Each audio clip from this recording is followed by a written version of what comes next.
Seguimos entonces con la clase que se nos fue no me acuerdo si el video me se cansó, se fue la luz, bajó. Vamos a hablar sobre los principios físicos del intercambio de gas, difusión del oxígeno y del dióxido de carbono a través de la membrana respiratoria. Ok. Física de la difusión de gas, que no sé por qué puse difusión con doble S, pero bueno. Preguntas: ¿por qué ocurre el proceso de difusión de los gases entre alveolo y atmósfera? Y características de la composición del aire atmosférico. Esa difusión de los gases es facilito, porque es un proceso simplemente de difusión, es decir, el oxígeno y el CO2 van a ir de donde están más concentrados hacia donde estén en menos cantidad de manera libre. ¿Ok? Aquí vemos más o menos la composición del aire atmosférico. Fíjense ¿cuál es el gas más frecuente en nuestra atmósfera? Díganme, según lo que vemos en la tabla, ¿cuál es el gas más frecuente en nuestra atmósfera? Que uno llega a pensar que es el oxígeno y no es así. El nitrógeno es el gas con mayor cantidad, mayor porcentaje en la atmósfera. Seguido del oxígeno, luego vendría el dióxido de carbono y luego vendría el agua en forma de vapor, ¿okay? El agua en estado gaseoso. ¿Okay? Eso en aire seco, pero miren que en el aire húmedo aumenta la cantidad de agua, pero igual sigue una constante. El gas con mayor concentración en la atmósfera es el nitrógeno. ¿Cuál es el que nos interesa a nosotros? El oxígeno. ¿Ok? Bien. Fíjense, esta es la concentración del aire expirado, es decir, ya cuando el aire que expulsa el animal después de la respiración. Fíjense que su cantidad de dióxido de carbono es, que se puede decir, bastante elevada comparado con el aire atmosférico normal. ¿Ok? Bien. A nivel alveolar, fíjense que están más o menos balanceados lo que es agua y oxígeno. ¿Okay? Están en una proporción bastante similar.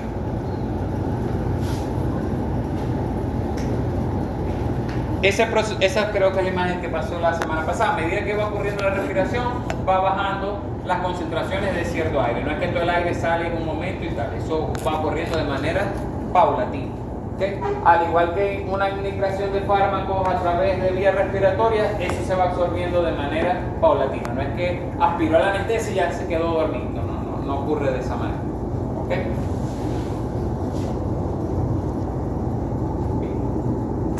Esto ya lo saben, cuál es la unidad respiratoria básica, el alveolo pulmonar, sus tipos de células, todo eso está claro. Todo esto ya lo había explicado, aquí tienen. ¿Cómo ocurre ese proceso? Bueno, fácil.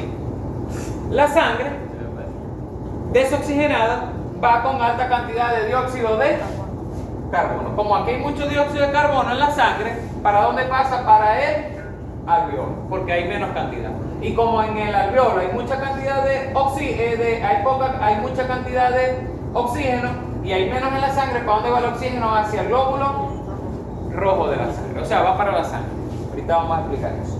¿Okay? Simplemente un proceso de difusión simple. ¿Okay? Esto se lo expliqué, que si van por un motel, cuidado con el carro, la vaina. Okay. Ajá. Transporte de oxígeno y dióxido de carbono en la sangre. ¿Cómo ocurre ese proceso? Bueno, hablemos primero del oxígeno y el dióxido de carbono. Son transportados principalmente por una proteína que tiene los glóbulos rojos que se llama hemoglobina. La hemoglobina tiene afinidad por el oxígeno, aunque sabemos que le puede pegar cacho, como se los expliqué en la clase anterior, con otras moléculas como el monóxido de carbono. ¿Ok? Bien, pero tiene normalmente más afinidad por el oxígeno. ¿Ok? Vamos a explicar ese transporte de oxígeno primero. Cuando uno habla de las presiones, eso es parecido al mecanismo de Stirling, pero aquí trabajas con presiones de los gases. ¿Qué presión? La de oxígeno y la de CO2. Si aquí hay mucha presión de oxígeno y aquí hay poca presión de oxígeno, el oxígeno igualmente va de donde está con mayor presión a donde está con menor presión. Es simplemente difusión de un gas. ¿Okay? ¿Cómo es la presión de oxígeno en los capilares arteriales del pulmón? ¿Quién me dice? Pasa. ¿Cómo es la presión de oxígeno en los capilares del pulmón? No, ahí dice que 3 milímetros de alcohol. No. Por la lógica, usando la cabeza, ¿cómo debe ser? En los capilares del pulmón, la presión de oxígeno debe ser baja, porque esos capilares del pulmón lo que van es absorber apenas el oxígeno, todavía no lo han absorbido, entonces van con baja cantidad de oxígeno. ¿Cómo es la presión de oxígeno, por ejemplo, en este vaso sanguíneo que ya es venoso? En los vasos sanguíneos venosos la presión de oxígeno es baja, la que es alta es la presión de CO2. En los vasos arteriales la presión de oxígeno es alta, la que es baja en los vasos sanguíneos, la presión de CO2. ¿Okay? Es inversamente proporcional. En un vaso sanguíneo hay mucha presión, en un vaso sanguíneo venoso hay mucha presión de CO2. En un vaso sanguíneo arterial hay mucha presión de oxígeno. ¿Okay?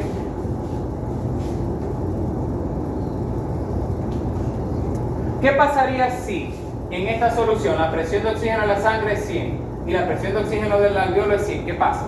No crea nada. No hay intercambio de gases. Tiene que haber siempre una diferencia de presión para que ocurra. ¿Ok? Pero está un nivel. Una cosa curiosa, ¿dónde se transporta el oxígeno en la sangre? A ver, Brita, ¿dónde se transporta el oxígeno en la sangre? ¿Quién me dice? ¿Dónde? Ajá. ¿En qué parte del eritrocito? Bueno, ya. En la proteína hemoglobina. ¿Qué pasa cuando la hemoglobina? ¿Qué pasa cuando la hemoglobina se une al oxígeno? ¿Qué pasa cuando la hemoglobina se une al oxígeno? Pero lo que pasa es que lo pregunto como que en qué parte, como que en qué zona del eritrocito. Ah, bueno, en la hemoglobina. ¿No? Ajá. Oxígeno. Por cierto, la hemoglobina tiene afinidad por 4 oxígenos. ¿Ok? O sea, una molécula de hemoglobina se le pegan 4 moléculas. 4 hembras, tiene 4 hembras. Esto es lo que quiere decir. No, porque la hemoglobina es en la hembra, tiene 4 machos. Ajá. Entonces, cuando la hemoglobina se une al oxígeno, me forma una molécula que se llama oxihemoglobina. ¿Ok? La oxihemoglobina. Bien. Pero no todo el oxígeno en la sangre va metido en la hemoglobina. Hay otra parte del oxígeno que va disuelta, fíjense que la mayoría del oxígeno en la sangre va como oxihemoglobina unida a la hemoglobina. Pero hay una parte que va disuelta en el plasma sanguíneo. ¿Okay? Fíjense que en 20 ml, 19,6 va en la hemoglobina, pero un 0,4 va disuelto en la sangre. Más o menos podríamos hablar que un 3-4% del oxígeno en la sangre va disuelto en el plasma sanguíneo. Lo demás va pegado a la hemoglobina. ¿Okay?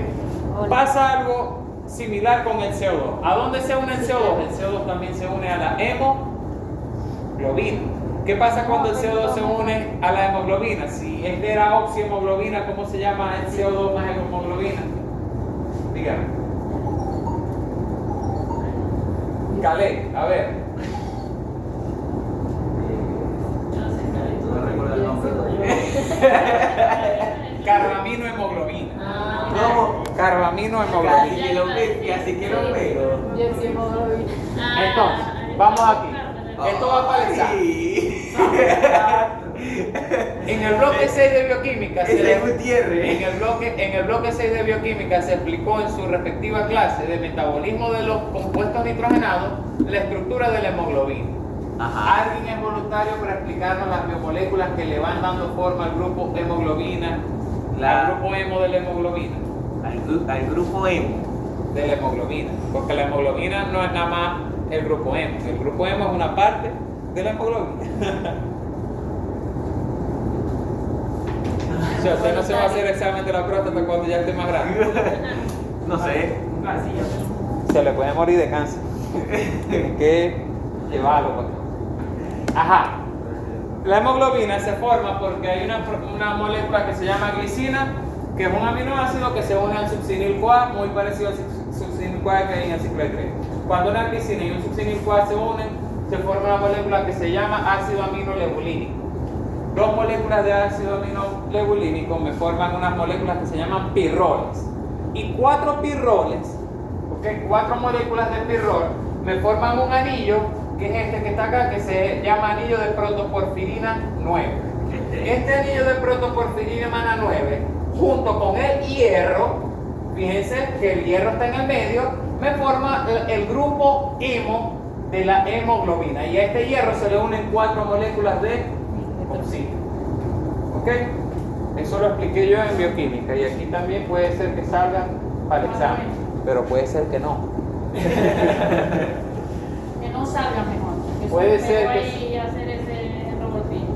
Ok. Aquí vemos, por ejemplo, el oxígeno que se une a la hemoglobina y me forma una hemoglobina unida al oxígeno, o oxihemoglobina.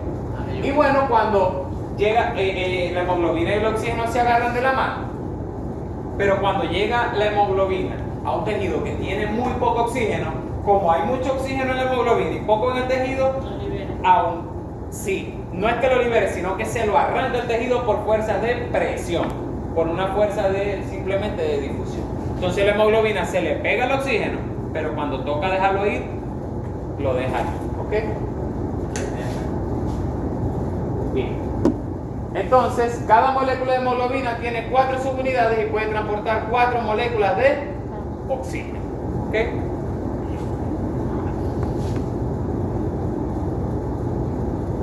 ¿Cómo es la presión de CO2 en los capilares del pulmón, arteriales?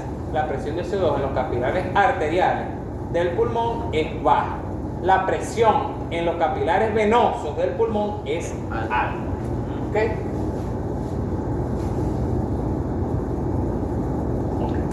¿Cómo se transporta el CO2 en la sangre? ¿El CO2 puede ir disuelto en la sangre? No.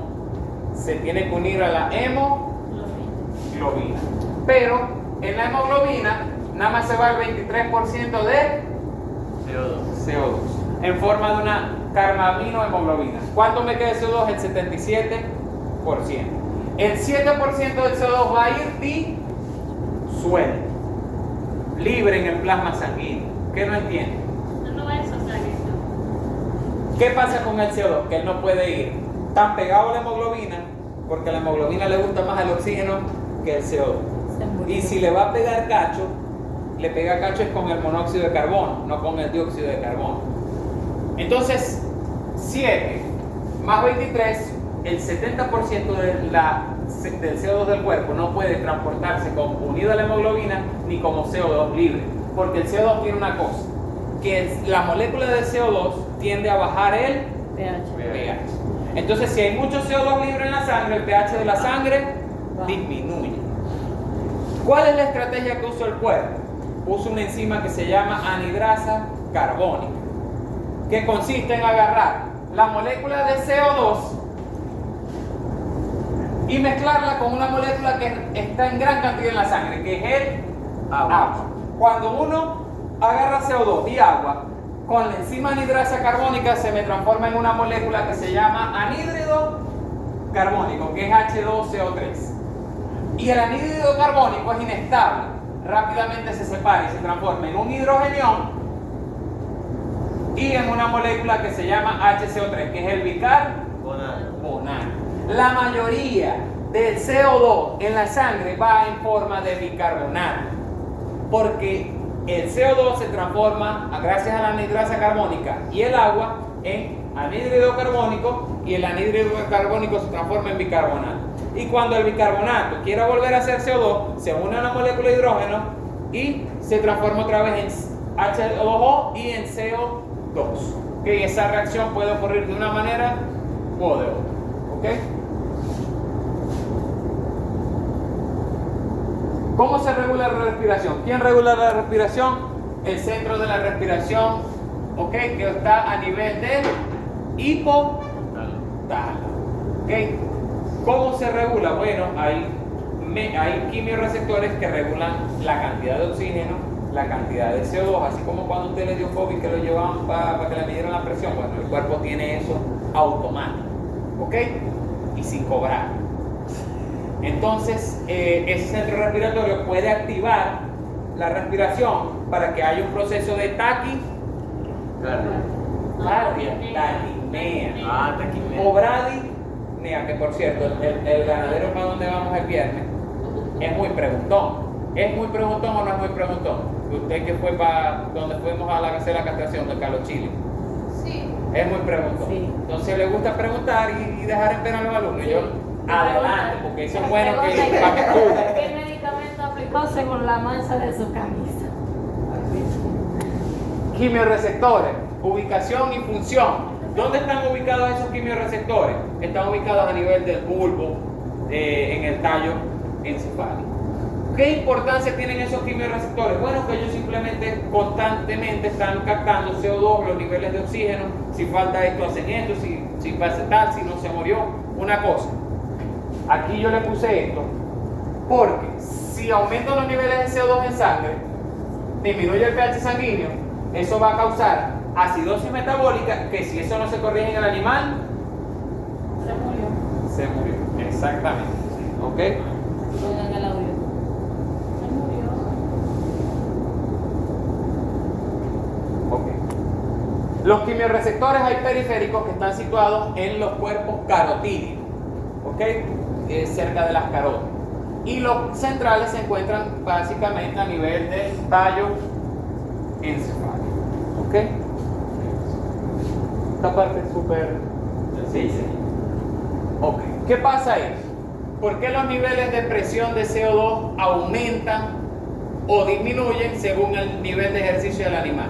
Porque, por ejemplo, esto que está acá es la ventilación alveolar, es decir, la cantidad de aire que pasa por el alveolo. ¿Sí? ¿Ok? Y esto es la cantidad de CO2. ¿Por qué a mayor cantidad de ejercicio del animal aumenta la presión alveolar? Bueno, porque lo expliqué en la clase anterior, metabolismo, necesitamos eliminar más CO2 porque estamos usando más energía, porque usamos más el ciclo de Krebs, porque el ciclo de Krebs genera CO2, etc. ¿Ok?